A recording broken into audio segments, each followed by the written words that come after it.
قال الله تبارك وتعالى في القرآن المجيد: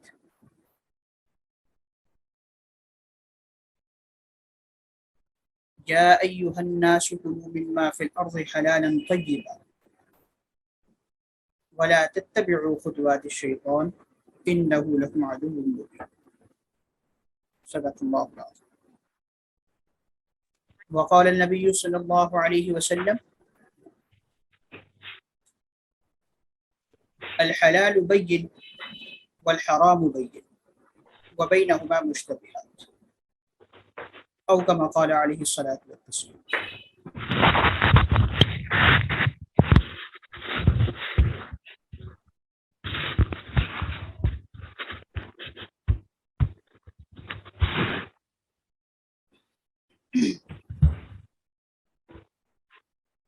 اللہ تبارک و تعالیٰ کا بڑا فضل ہے اور اس کا بڑا احسان ہے کہ اس نے ہمیں ایک نیک مقصد کی خاطر جمع ہونے کی توفیق عطا فرمائی.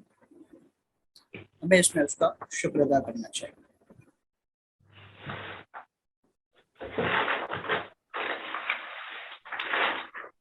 آج کی اس نشست کا جو مقصد ہے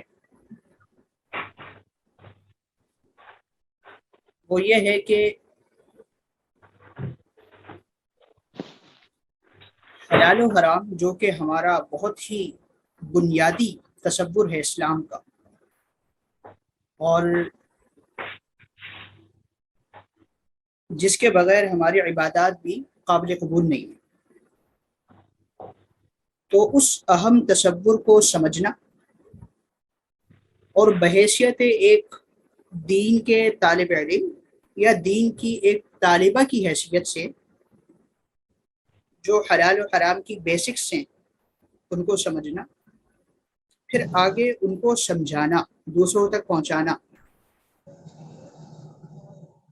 یہ ہمارے لیے بہت ضروری بھی ہے اور ہم پر لازم بھی ہے بحیثیت اس اسٹیٹس کے جو آپ یا ہمیں آپ علیہ الصلوۃ والسلام کی جانب سے یوں ملا ہے کہ آپ علیہ السلام نے فرمایا کہ العلماء ورثۃ الانبیاء فإن الانبیاء لم يورثوا درہما ولا دینارا وانما ورثوا العلم فمن اخذه اخذ بحظ وافر او كما قال علیہ الصلوۃ والسلام. کہ علماء جو ہیں وہ انبیاء کے وارث ہیں،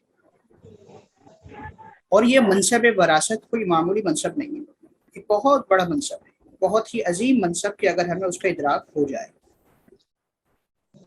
چونکہ ہمارے اس سیشن کے اندر خصوصی طور پر اسپیشلی طلبہ اور طالبات مدارس اسلامیہ کے لیے بھی منعقد کیا گیا، اور اس میں یہی لوگ شریک زیادہ نظر آ رہے ہیں، تو ہمارے لیے ایک بڑی بنیادی ذمہ داری اس کی کہ ہم اس کو سمجھیں، اس کا ادراک کریں، اور اس چیز کو جو اللہ تبارک و تعالی نے ہمیں جو یہ علم سے نوازا ہے اس کو آگے پہنچائیں اور اس چیز کو سمجھیں. اچھا، آپ حضرات سے گزارش ہے کہ مائک اپنا میوٹ کر لیجیے گا تاکہ ڈسٹرب نہ ہو.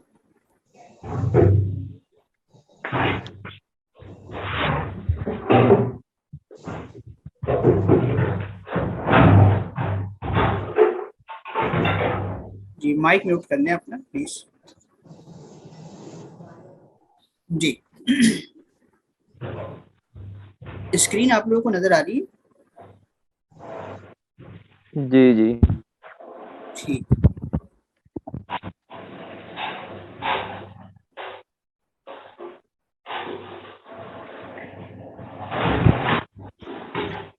دوبارہ گزارش کر دیجیے گا کہ مائک بند کر لیں.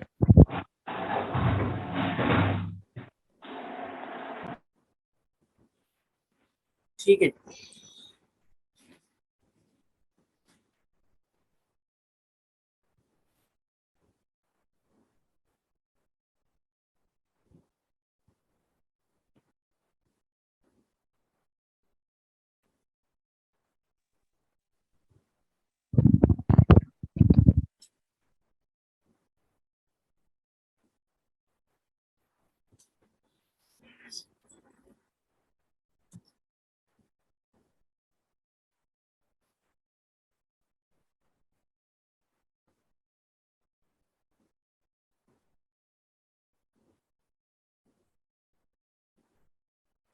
جی، ہم آغاز کرتے ہیں سب سے پہلے مختصراً الکاسانی اکیڈمی کے تعارف سے۔ الکاسانی اکیڈمی بیسیکلی ہمارا ایک آن لائن پروجیکٹ ہے، اور اس کا مقصد مختلف علوم اسلامیہ کو مختلف آبادیوں میں، مختلف جگہوں میں رہنے والے لوگوں کے لیے تعلیم کو سہل الحصول بنانا ہے، کیونکہ موجودہ دور میں ڈسٹینس لرننگ کا کانسیپٹ بہت تیزی کے ساتھ بڑھ رہا ہے، تو اسی کا فائدہ اٹھاتے ہوئے ہماری یہ کوشش ہے کہ علوم اسلامیہ اور اسی طرح جو مختلف اقسام کے کورسز ہیں، شارٹ کورسز ہیں یا ورکشاپس ہیں، ان کو اسی ڈسٹینس لرننگ کے ذریعے سے مختلف لوگوں تک پہنچائیں، چاہے وہ پیڈ ہوں یا ان پیڈ ہوں۔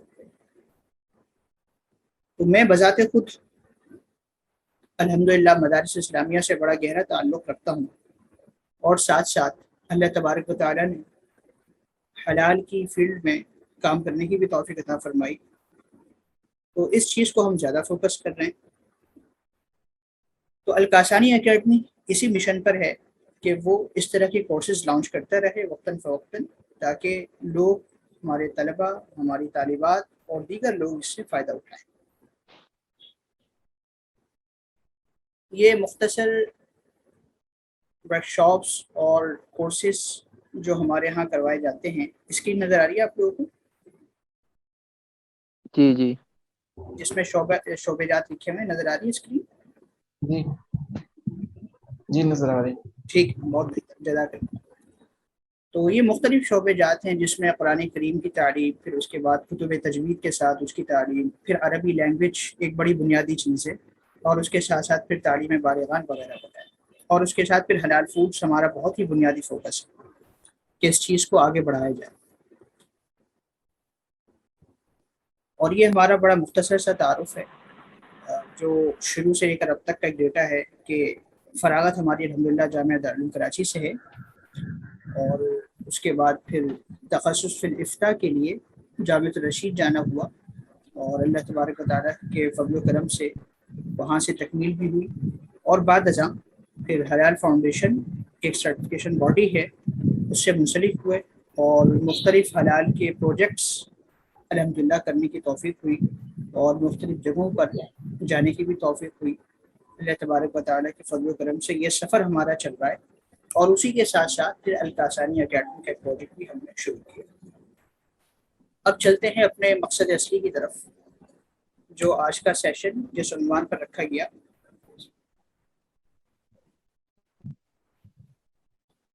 حلال و حرام ایک بڑا بنیادی تصور ہے۔ اللہ تبارک و تعالیٰ کا ارشاد ہے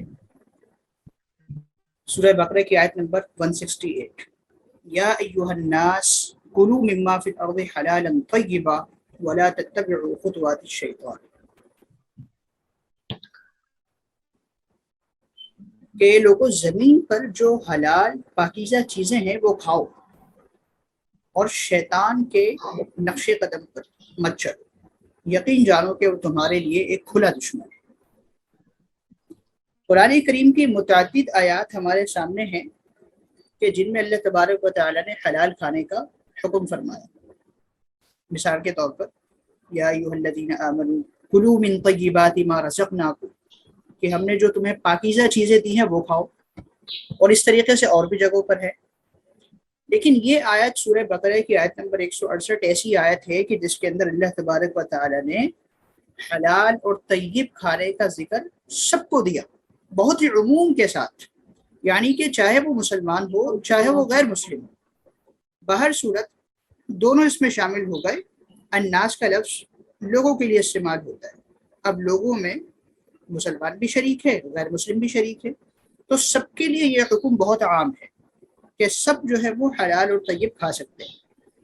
آج کل کے دور میں حلال ایک مارک ہے، ایک علامت ہے اس چیز کی کہ halal is the healthy food, mark of healthiness, کہ یہ ایک صحت کی علامت اور صحت کا ایک نشان بن چکا ہے۔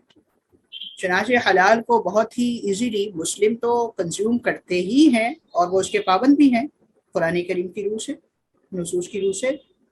سیکنڈلی جو غیر مسلم کمیونٹی ہے وہ بھی اس کو استعمال کر سکتے ہیں.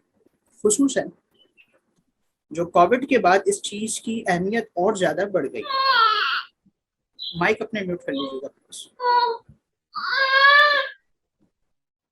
اچھا، اسی طرح ہمارے سامنے ایک حدیث ہے. آپ علیہ الصلوۃ والسلام نے فرمایا کہ عن ابی ہریرہ رضی اللہ تعالی عنہ قال قال رسول اللہ صلی اللہ علیہ وسلم. یہ ایک حدیث ہے جس میں ایک شخص کا آپ نے تذکرہ فرمایا کہ ایک ایسا شخص ہے جو بہت طویل ٹریول کر کے آ رہا ہوتا ہے، لانگ ٹریول کے بعد، اور اس کے بال بھی پراگندہ ہوتے ہیں اور گرد و غبار سے وہ شخص پورا اٹا ہوا ہوتا ہے. پھر وہ آسمان کی جانب ہاتھ اٹھا کر کہتا ہے کہ یا رب یا رب، یعنی دعا کر رہا ہوتا ہے، بہت ہی آہو زاری کے ساتھ دعا کر رہا ہوتا ہے. لیکن حقیقت یہ ہے کہ اس کا کھانا حرام، اس کا پینا حرام، اس کا لباس حرام، ہر چیز حرام، حرام مال سے اس کی پرورش ہوئی ہے. تو یہ بتاؤ کہ پھر اس کی یہ دعا کس طرح قبول ہوگی؟ وہ جو اتنی آہو زاری کے ساتھ اپنے اللہ سے دعا کر رہا ہے، تو جب اس کی ساری چیزیں حرام ہیں تو پھر اس کی دعا کیسے قبول؟ یہ حدیث ہمیں بہت بڑا سبق دے رہی ہے کہ ہم جس چیز کو بہت ہلکا سمجھ رہے ہیں آج کے دور میں، وہ اتنی آسان چیز نہیں. حلال و حرام اسلام کا سب سے بنیادی تصور ہے. ہماری عبادات بعد میں ہیں، نمازیں ساری بعد میں ہیں، دیگر عبادات حج روزے وغیرہ بعد میں ہیں، زکوٰۃ بعد میں ہیں، حلال و حرام کی رعایت سب سے پہلے. اگر یہی چیز درست نہ ہو تو اس صورت میں ہماری دیگر عبادات بھی قابل قبول نہیں ہے. بڑی واضح سی بات ہے. اللہ تبارک و تعالیٰ میں اس کی توفیق عطا فرمائے. اچھا، انگلش کا ایک جملہ ہے جو انگریزوں نے کہا تھا، گوروں نے، کہ you are what you eat, کہ آپ وہی ہیں جو آپ کھاتے ہیں. آپ وہی ہیں جو آپ کھاتے ہیں. یہ انہوں نے ایک خاص تناظر میں یہ بات کہی ہے. وہ تناظر یہ ہے کہ انہوں نے یہ بات کہی کہ آپ اگر ہیلدی فوڈ کھائیں گے تو آپ بھی چاق و چوبند رہیں گے. اگر آپ کی غذا ہیلدی نہیں ہوگی تو اس کا اثر آپ کے جسم پر بھی پڑے گا، آپ کی صحت پر بھی پڑے گا، آپ کی سوچ پر بھی پڑے گا، آپ کے اعمال و افعال پر بھی پڑے گا. تو انہوں نے تو اس کو فوڈ سیفٹی اور فوڈ کوالٹی کے تناظر میں بات کہی ہے. لیکن اگر آپ ذرا غور سے دیکھیں تو یہی بات جو ہے وہ اسلامی تناظر میں اگر آپ دیکھیں تو یہ بڑی معنی خیز بات ہے، اس طور پر کہ you are what you eat. آپ کی شخصیت، آپ کے افعال، آپ کے اعمال آپ کی غذا کی عکاسی کر رہے ہیں. اس طور پر کہ اگر آپ سے اچھے افعال صادر ہوں گے، آپ سے اچھی چیزیں صادر ہوں گی، آپ کی گفتگو اچھی ہوگی، آپ شریعت کے پابند ہوں گے، تو اس کا مطلب یہ ہے کہ آپ کی غذا بھی حلال ہے. اور اگر آپ کو اور ہمیں، صرف آپ کو نہیں ہم سب کو، اگر عبادات کی توفیق نہیں ہو رہی، نمازوں کی توفیق نہیں ہو رہی، مختلف چیزوں کی توفیق نہیں ہو رہی، اچھے کام کرنے کی توفیق نہیں ہو رہی، دوسروں کے ساتھ خیر خواہی کی توفیق نہیں ہو رہی، تو اس صورت میں سمجھ لیجئے کہ ہماری غذاؤں میں کوئی گڑبڑ ہے جس کی وجہ سے یہ ساری چیزیں پیش آ رہی ہیں. سوالات جو آپ کی نشست انشاءاللہ ہم آخر میں کر لیں گے، تو آپ اپنے سوالات نوٹ کر لیجئے گا، تو آخر میں انشاءاللہ اس کے جوابات ہم دیں گے. بہت شکریہ.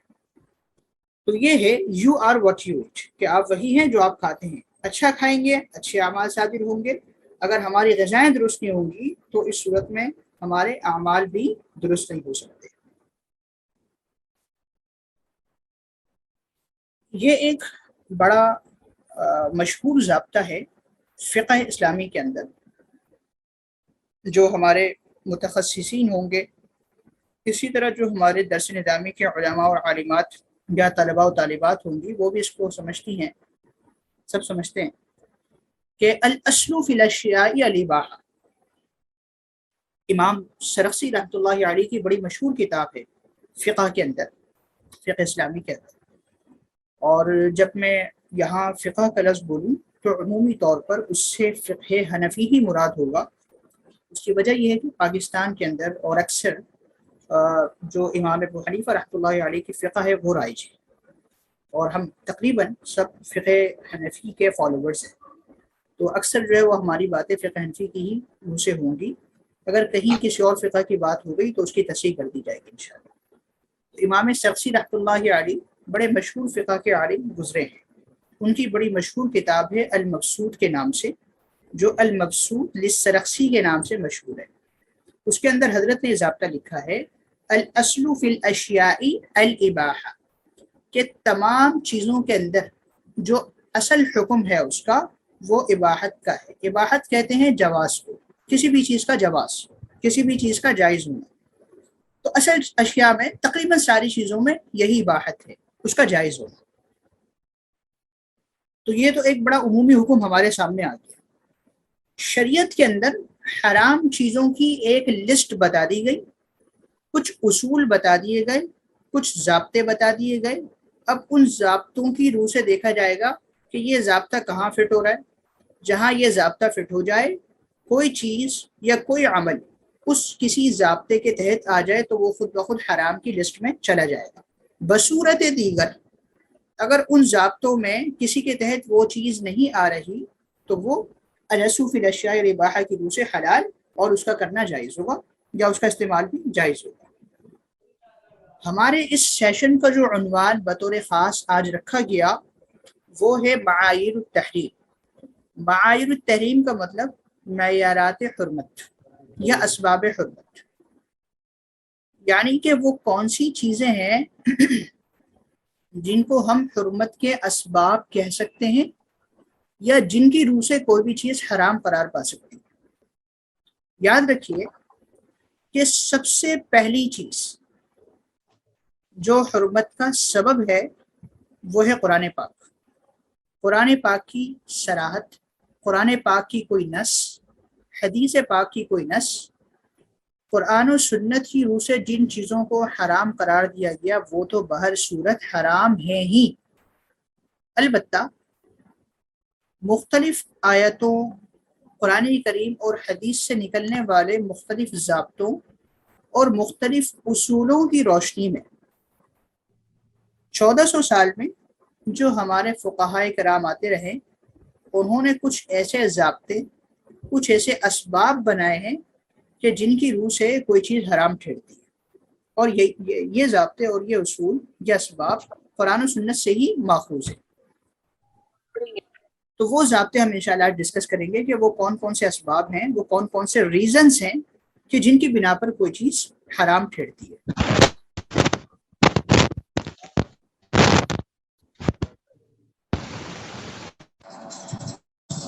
اور ان سب کو معایر التحریم یا اسباب حرمت کہا جاتا ہے.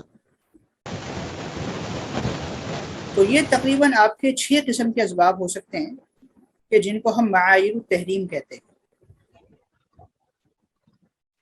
یہ سب کے نام آپ کے سامنے یہاں پر لکھے ہوئے ہیں. سب سے پہلی چیز ہے مضرت، ہارمفلنس، کسی بھی چیز کا نقصان دہ ہونا. پھر دوسری چیز ہے اسکار، انٹاکسیکیشن، کسی چیز کا نشہ آور ہونا. تیسری چیز آپ کے سامنے ہے خباثت، فلتھینس، کسی چیز کا اس صورت میں ہونا کہ اس کو دیکھ کر گھن آئے، گھن محسوس ہو. پھر ہے نجاست، چوتھی چیز، یعنی کہ کسی چیز کا گندا ہونا، گندگی والی چیزیں ان کو نجاست کہتے ہیں. پانچویں چیز ہے کرامت، ہیومن ڈگنیٹی، تکریم انسانیت، یعنی کہ انسان مکرم ہے، اللہ تبارک و تعالیٰ نے اس کو مکرم بنایا ہے. تو انسان جو ہے وہ اطعمہ کا حصہ نہیں ہے، یعنی کہ انسان ان چیزوں میں نہیں ہے جس کو کھایا جاتا ہے. چھٹی چیز ہے سبعیت، یا اس کو عربی میں افتراس بھی کہتے ہیں، انگریزی میں اس کو کہتے ہیں اینیمل کرولیٹی یا فیئرسنس، درندہ ہونا. جتنے بھی درندہ جانور ہیں یا جتنے بھی ایسے چرند اور پرند ہیں کہ جو درندہ صفت ہوں، یعنی کہ چیر پھاڑ کر کھاتے ہوں، اگر وہ جانور ہیں تو وہ چیر کر کھائیں گے، پھاڑ کر کھائیں گے. اور اگر وہ پرندے ہیں تو وہ اپنے پنجوں سے شکار کرتے ہیں. تو اس صورت میں یہ سارے جو جانور اور درندے ہیں یہ سب حرام ہیں، ان کا استعمال شرعی اعتبار سے درست نہیں. پہلا سبب مضرت ہے، کسی چیز کا نقصان دہ ہونا. یہ جو مضرت ہے یہ اسباب حرمت میں ایک بہت بڑا سبب ہے اور بڑا معروف سبب ہے کہ جس کی وجہ سے بہت ساری چیزیں ایسی ہیں کہ جو مضرت کی وجہ سے ناجائز قرار پاتی ہے. مثال کے طور پر مٹی ہے یا پتھر ہے، وہ ہیں تو پاک.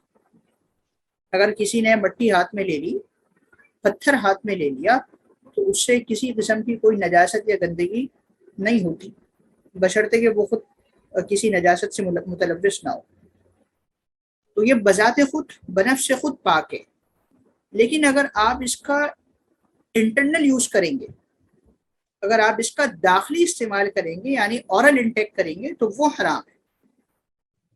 کیونکہ اگر اس کو کھایا جائے تو اس سے نقصان ہوگا، ہضم نہیں ہوگا. تو یہ شریعت کا بڑا زبردست اصول ہے، کیونکہ شریعت زندگی کے کسی بھی موڑ پر کسی بھی انسان کا کسی بھی قسم کا کوئی خطرہ یا تکلیف برداشت نہیں کرتی. یہ مقاصد خمسہ جو شریعت کے اس میں شامل ہے. انسان کی جان کی حفاظت، جہاں جہاں انسان کی جان رسک پر آ جائے یا داؤ پر لگ جائے تو وہاں پر فوراً شریعت ریلیکسیشن دے دیتی ہے، گنجائش نکال دیتی ہے. تو ایک بڑا زبردست اصول شریعت کا ہے مضرت کا، کہ جہاں جہاں مضرت کا پہلو پایا جائے گا تو وہ چیز شریعت کی روح سے ممنوع ہو جائے گی. پھر اسی مضرت کے اصول کے تحت فقہائے کرام نے اور بھی بہت ساری تفصیلات لکھی ہیں. مثال کے طور پر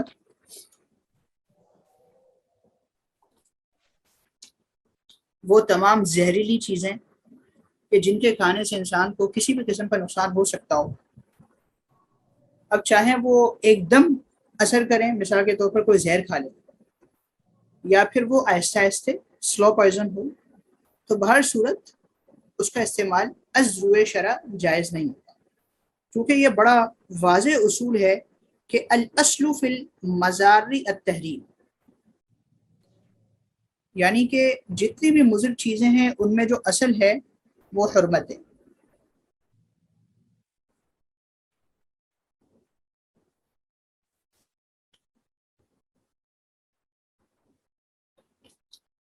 اسی طرح جسے ہم کہتے ہیں ڈرگس، یعنی کہ کچھ ایسی منشیات کہ جن کے استعمال سے انسان کے بدن میں ڈھیلا پن آ جاتا ہے یا اس کی عقل کام کرنا چھوڑ دیتی ہے اور وہ بالکل سست پڑ جائے، تو وہ چیزیں بھی چونکہ انسان کے جسم کے لیے نقصان دہ ہے تو وہ بھی اسی مضرت کے اصول کے تحت ان کا استعمال درست نہیں ہوگا. یہاں پر ہمیں ایک بات سمجھ لینی چاہیے، تمباکو نوشی کا حکم اس سے ذرا مختلف ہے. تمباکو جس کو بعض حضرات جو ہے وہ تتن کہتے ہیں، تو اس کے استعمال کو کچھ حضرات نے تو علی الاطلاق ناجائز قرار دیا ہے. لیکن اس میں یہ سمجھ لینا چاہیے کہ یہ علی الاطلاق اس کو ناجائز نہیں کہا جا سکتا. تمباکو بیسیکلی ایک پودا ہوتا ہے اور اسی سے یہ اس کے پتے ہوتے ہیں جس سے یہ تمباکو نکلتا ہے. تو اس میں جو ہمارے حنفی فقہا ہیں، حنفی اسکالرز ہیں، تو ان کا یہ قول ہے کہ اس میں نشہ نہیں پایا جاتا تمباکو کے اندر.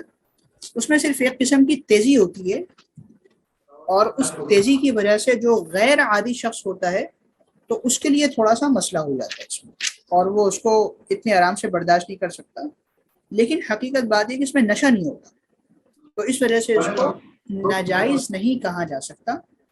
باقی جو ہے وہ زیادہ بہتر یہی ہے کہ اگر کوئی چیز مختلف ہی ہو جائے جس میں علماء کا اختلاف ہو جائے کہ جائز یا ناجائز ہے، تو اس میں بہتر یہی ہے کہ اس سے بچا جائے، بچنا زیادہ بہتر ہے.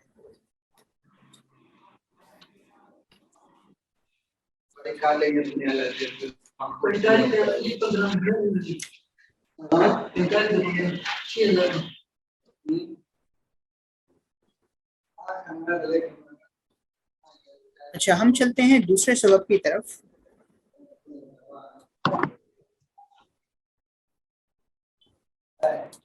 معایر التحریم یا معیارات حرمت میں جو دوسرا سبب ہے جس کی وجہ سے کوئی چیز حرام قرار پاتی ہے اسے ہم کہتے ہیں اسکار. اسکار کا مطلب ہے کسی چیز کا نشہ آور ہونا. مثال کے طور پر شراب ہے اور اسی طرح دیگر نشہ آور چیزیں ہیں، تو ان میں بیسکلی نشہ پایا جاتا ہے اور نشے ہی کی وجہ سے یہ ساری چیزیں حرام ہیں. قرآن کریم کی آیت ہے، اللہ تبارک و تعالیٰ فرماتے ہیں کہ یا ایھا الذین آمنوا انما الخمر والمیسر والانصاب والازلام رجس من عمل الشیطان. یہ جتنی بھی چیزیں ہیں، جوا ہے، شراب ہے، یہ ساری چیزیں شیطانی عمل ہیں، گندگی اور نجاست ہیں، لہذا ان سے بچا جائے. اسی طرح ایک حدیث میں آتا ہے کہ کل مسکر حرام، ہر نشاور چیز حرام ہے، اس کا استعمال نہیں ہو سکتا. پھر اس کے اندر مختلف تفصیلات ہیں کہ اگر وہ نشاور چیز ہے تو یہ دیکھا جائے گا کہ اس کا سورس کیا ہے. یاد رکھیے گا کہ یہ سورس بہت اہم ہے کہ اس چیز کا سورس کیا ہے. نشہ آور اشیاء کے سورس یا شراب جو ہے اس کے سورس، اس کے مآخذ وہ 4 طرح کے ہو سکتے ہیں. یا تو وہ انگوری شراب ہوگی، یا پھر وہ کھجور سے بنائی گئی ہوگی. اگر انگوری شراب ہے تو اس میں 2 صورتیں ہیں، یا تو وہ کچی شراب ہوگی یا پھر وہ پکی شراب ہوگی. اگر کچی شراب ہو تو یہ وہی شراب ہے جس کو قرآن کریم کے اندر خمر کہا گیا ہے اور یہ حرام ہے. اسی طرح اگر وہ پکی شراب ہے تو اس کو عربی میں قلع کہتے ہیں، وہ بھی حرام ہے. اور اگر وہ کھجور سے بنائی گئی ہے تو اس کو عربی میں نقیع التمر کہتے ہیں، وہ بھی حرام ہے. اور چوتھی قسم کہ اگر وہ کشمش سے بنائی گئی ہے تو اس کو عربی میں نقیع الزبیب کہا جاتا ہے اور وہ بھی حرام. تو خلاصہ یہ نکلا کہ شرابیں 4 طرح کی ہو سکتی ہیں. سب سے پہلی قسم ہے خمر، جس کا ذکر قرآن کریم کے اندر آیا ہے. دوسری قسم ہے قلع، تیسری قسم نقیع التمر اور چوتھی قسم نقیع الزبیب. یہ چاروں اقسام کی شرابیں حرام ہیں، اس کا استعمال درست نہیں ہے. ان کو اشربہ اربعہ محرمہ کہا جاتا ہے عربی میں.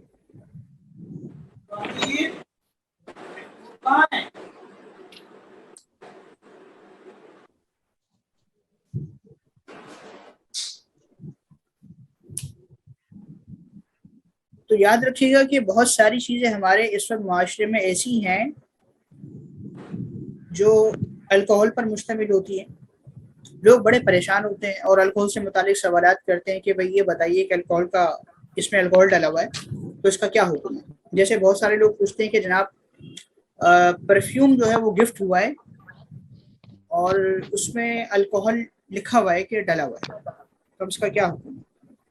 تو اس میں بڑی آسان سی بات آپ کو بتا دیتا ہوں کہ آپ یہ دیکھ لیجئے کہ یہ پرفیوم اگر بہت زیادہ کاسٹلی نہیں ہے، بہت زیادہ مہنگی نہیں ہے اور عمومی طور پر مارکیٹ میں دستیاب ہیں، اویلیبل ہیں، تو اس طرح کی تمام پرفیوم کا استعمال درست ہے. اور مارکیٹ میں اویلیبل جو بہت ساری چیزیں ایسی ہیں کہ جن میں الکوہل کا استعمال ہو رہا ہوتا ہے تو ان کا استعمال بھی درست ہے. اس کی وجہ یہ ہے کہ اس طرح کی تمام چیزوں میں جو الکوہل ڈالا جاتا ہے وہ عموماً وہ الکوہل نیچرل نہیں ہوتا، وہ سنتھیٹک الکوہل ہوتا ہے، مصنوعی الکوہل ہوتا ہے. اور مصنوعی الکوہل کا استعمال خارجی طور پر، ایکسٹرنلی ناٹ انٹرنلی، داخلی طور پر نہیں، خارجی طور پر اس کا استعمال درست ہے کیونکہ وہ ناپاک نہیں. ہاں اگر اس کا سورس نیچرل ہے، وہ گریپ سے بنایا گیا الکوہل ہے یا پھر وہ ڈیٹ سے بنایا گیا الکوہل ہے، انگور یا کھجور، ان دونوں چیزوں سے بنایا گیا الکوہل نجس ہے، ناپاک ہے، حرام ہے. اس کا نہ تو داخلی استعمال درست ہوگا اور نہ ہی اس کا خارجی استعمال درست ہوگا. نہ ہی آپ اس کو انٹرنلی یوز کر سکتے ہیں، نہ ہی آپ اس کو ایکسٹرنلی یوز کر سکتے ہیں، کیونکہ وہ نجس ہے، ناپاک ہے. ناپاک چیز کا جسم میں لگانا بھی درست نہیں ہوگا. بعض لوگ پوچھتے ہیں کہ جناب ہومیوپیتھک دواؤں کا کیا حکم ہے، کیونکہ اس میں تقریباً کوئی 70% الکوہل ڈالا جاتا ہے. تو یاد رکھیے گا کہ دواؤں کے حوالے سے شریعت کا جو اصول ہے وہ ایک مختلف ہے. دواؤں میں اگر اس طرح کی کوئی چیز شامل کی گئی ہے کہ جو حرام ہو یا پھر اس کی گنجائش نہ ہو یا پھر اس کا استعمال درست نہ ہو، تو اس طرح کی تمام اشیاء اس کے لیے شریعت میں خاص ٹرم استعمال ہوتی ہے جس کو کہتے ہیں تداوی بالمحرمات، یعنی کہ حرام چیزوں سے دوائی بنا کر اس کو استعمال کرنا، یا ایسی تمام فارما کی چیزیں کہ جن میں مختلف الکوہل چیزیں ڈالی جا رہی ہوں یا پھر کوئی اور چیز ایسی ڈالی جا رہی ہو جو حرام ہے یا شریعت میں اس کی گنجائش نہیں ہے، تو پھر اس میں یہ دیکھا جائے گا کہ آیا وہ دوائی ہے کس کام کے لیے، وہ دوائی آیا کہ لائف سیونگ ڈرگس ہے، جان بچانے والی دوائی ہے، یا پھر اس کے علاوہ کوئی اور قسم کی دوائی۔ تو جس طرح مریض کی حساسیت ہوگی تو اسی اعتبار سے ایک مفتی اس کو ریکمینڈ کرے گا کہ آیا اس کا استعمال درست ہوگا یا نہیں ہوگا۔ دواؤں کے معاملے میں اگر کسی شخص کی صورتحال بہت کریٹیکل ہے اور کوئی ایسی دوائی بھی مارکیٹ میں اویلیبل نہیں ہے کہ جو حلال ہو یا پھر حرام دوائی کا آلٹرنیٹ ہو، یا پھر اویلیبل تو ہے لیکن اس وقت دستیاب نہیں ہے، بعض اوقات ایسا ہوتا ہے کہ کچھ چیزیں ہوتی ہیں جو اویلیبل تو ہوتی ہیں لیکن وہ اس وقت دستیاب نہیں ہوتی اور ان کا ملنا مشکل ہوتا ہے یا پتہ نہیں ہوتا کہ کہاں سے مل سکتی ہے یہ چیز، تو ایسی صورت میں مریض کی جان بچانے کے لیے وہ دوائیں استعمال کی جا سکتی ہے جو کسی ماہر ڈاکٹر کی طرف سے ریکمینڈڈ ہو، اور دوسری بات یہ کہ وہ اس کے علاوہ کوئی اور چارہ کار نہ ہو، تو پھر اس طرح کی دوائیں استعمال کرنے کی گنجائش ہو جاتی ہے کہ جس میں حرام چیز کوئی ڈالی گئی۔ جو ہومیوپیتھک دواؤں کی بات ہے تو ہومیوپیتھک دواؤں میں تو ایسی کنڈیشن نہیں ہوتی مریض کی کہ جو بالکل قریب المرگ ہو، لیکن یہ کہ اس میں جو الکوہل کی کوانٹٹی ہوتی ہے ان دواؤں کے اندر تو وہ ہوتی تو زیادہ ہے، لیکن آپ کی دوائی کے حساب سے اس کی کوانٹٹی اتنی نہیں ہوتی کہ جس کی وجہ سے نشہ آ جائے، اور دوسری بات یہ بھی ہے کہ یہ وہ الکوہل نہیں ہوتا کہ جو نیچرل سورسز سے ماخوذ ہو، تو اس وجہ سے فقہائے کرام اس کے استعمال کی گنجائش دیتے ہیں، اس میں پریشان ہونے کی بات نہیں۔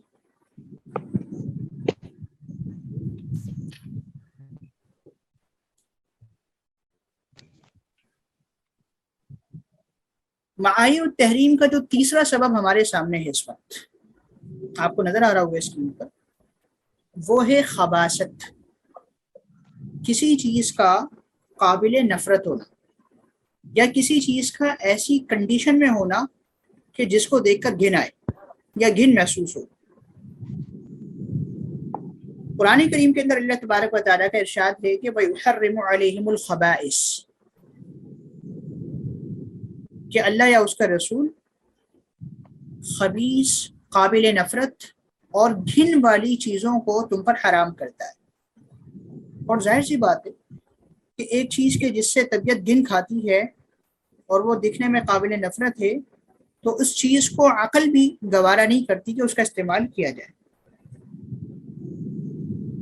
اسی کے بالکل مقابل میں ایک اصطلاح استعمال ہوتی ہے جس کو ہم کہتے ہیں طیب، کسی چیز کا پاک اور مرغوب ہونا، جس کو دیکھ کر طبیعت کو بھلی لگے وہ چیز اور طبیعت چاہے کہ اس کا استعمال کیا جائے، یہ بالکل اس کے اپوزٹ ہے، ایک طرف خباثت ہے تو دوسری طرف طیب ہے، کسی چیز کا خبیث ہونا یا کسی چیز کا طیب ہونا۔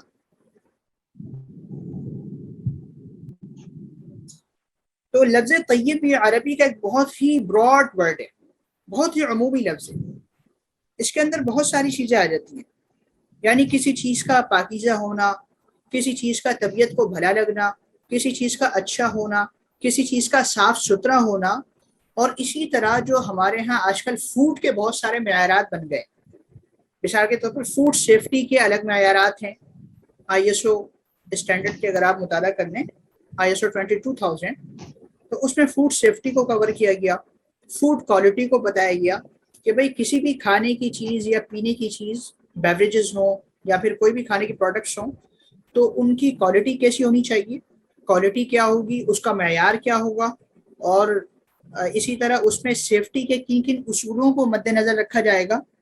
یعنی کہ کوئی بھی ایسا مرحلہ نہیں ہونا چاہیے خوراک کی تیاری میں کہ جس میں اس کا تلوث کسی بھی ایسی گندی چیز کے ساتھ نہ ہو, کسی بھی ایسی شے کے ساتھ نہ ہو جو مضر ہو یا ناپاک ہو, کسی بھی ایسی چیز کے ساتھ کنٹیمنیشن, تلوث, وہ درست نہیں. تو اگر کوئی ایسی چیز کے جو فوڈ سیفٹی کے معیار پر بھی پورا اترے, فوڈ کوالٹی کے معیار پر بھی پورا اترے, تو وہ بھی اسی طیب کے لفظ کے تحت آ جائے گا. تو یہ طیب کا لفظ بڑا براڈ ورڈ ہے, بہت عمومی لفظ ہے. قرآن کریم میں اللہ تبارک و تعالیٰ کا ارشاد ہے کہ کلوا من طیبات ما رزقناکم, کہ ہم نے جو تمہیں پاکیزہ چیزیں رزق کے طور پر ادا کی ان میں سے کھاؤ. لہٰذا ہماری جتنی بھی غذائیں ہوں گی جو ہم بحیثیت ایک انسان کے اور پھر بحیثیت ایک مسلم کے استعمال کرتے ہیں, تو ان میں دونوں چیزوں کی رعایت ہوگی. سب سے پہلی چیز یہ دیکھا جائے گا کہ وہ حلال ہے یا نہیں. تو وہ چیز حلال بھی ہونی چاہیے اور اس کے ساتھ ساتھ وہ چیز طیب بھی ہونی چاہیے. لیکن یاد رکھیے گا کہ طیب کا درجہ حلال کے بعد ہے. آج کل ہمارے ہاں ایک مسکنسیپشن ہو چکا ہے, اور بہت ساری جگہوں پر جو جانا ہوا تو پتہ ایسا چلتا ہے کہ لوگ یہ سمجھتے ہیں کہ طیب حلال سے زیادہ ضروری چیز ہے. ایسا نہیں ہے, حلال کا درجہ پہلے ہے اور طیب کا درجہ اس کے بعد.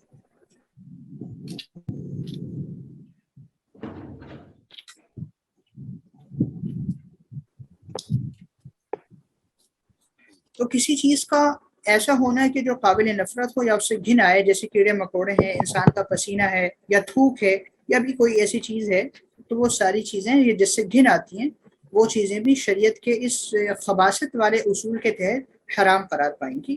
ان کا داخلی استعمال, ان کا اورل انٹیک درست نہیں ہوگا.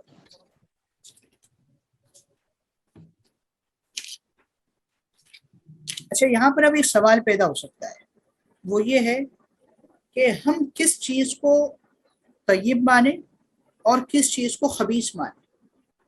مثال کے طور پر ایک چیز ہے جو کچھ لوگوں کو گناتی ہے اس کو دیکھ کر, اور کچھ ایسا طبقہ بھی موجود ہے کہ جس کو گن نہیں آتی, وہ اس کو بڑے آرام سے استعمال کر لیتا ہے. چائنا کے اندر چلے جائیے, بہت ساری چیزیں وہ استعمال کر رہے ہوتے ہیں. یہ جن کیڑے مکوڑوں کو ہم حرام اور خبائث کے تحت داخل کر رہے ہیں وہ بڑے شوق سے کھاتے ہیں اس کو. اب اس کا کیا حکم ہوگا؟ یعنی کہ ذوق لوگوں کے مختلف ہو سکتے ہیں نا. ایک طبقہ ہے پاکستان کا, ان کے ہاں وہ چیز نہیں کھائی جاتی, اس سے لوگ گھن کرتے ہیں. ایک دوسرا طبقہ ہے, مثال کے طور پر چائنا کے مسلمان ہیں, اب وہ ایسے ہیں کہ وہ کھا لیتے ہیں اس کو مثال کے طور پر. تو اب اس کا کیا حکم ہوگا؟ آیا کہ یہ درست ہے یا نہیں؟ تو یاد رکھیے کہ اس میں اصول یہ ہے کہ کسی چیز میں یہ فیصلہ کرنا کہ آیا یہ خبائث کے تحت داخل ہو رہی ہے یا نہیں ہو رہی, تو اس میں ان لوگوں کے ذوق کا اعتبار ہوگا کہ جو شہری لوگ ہوں, کھاتے پیتے گھرانے سے تعلق رکھتے ہوں, مطلب نارمل,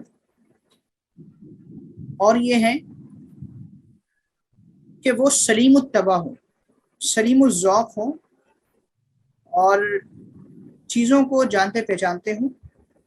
تو اس طبقے کے لوگ اگر کسی چیز کو گھن سمجھتے ہیں اور قابل نفرت سمجھتے ہیں, تو وہاں پر قابل نفرت کا یا خباثت والا اصول لاگو ہو جائے گا.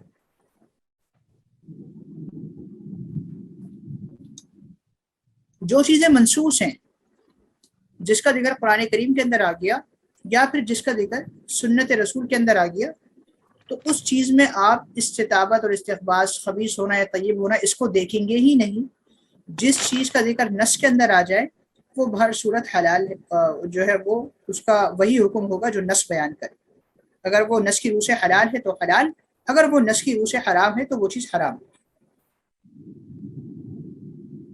میں پہلے ہی بتا چکا ہوں کہ یہ جتنے بھی اسباب آپ لوگ پڑھ رہے ہیں, یہ سارے اسباب اس وقت لاگو ہوتے ہیں جب کسی چیز کا ذکر قرآن کریم کے اندر یا سنت رسول کے اندر صراحتاً نہ ملے, وضاحت کے ساتھ نہ ملے.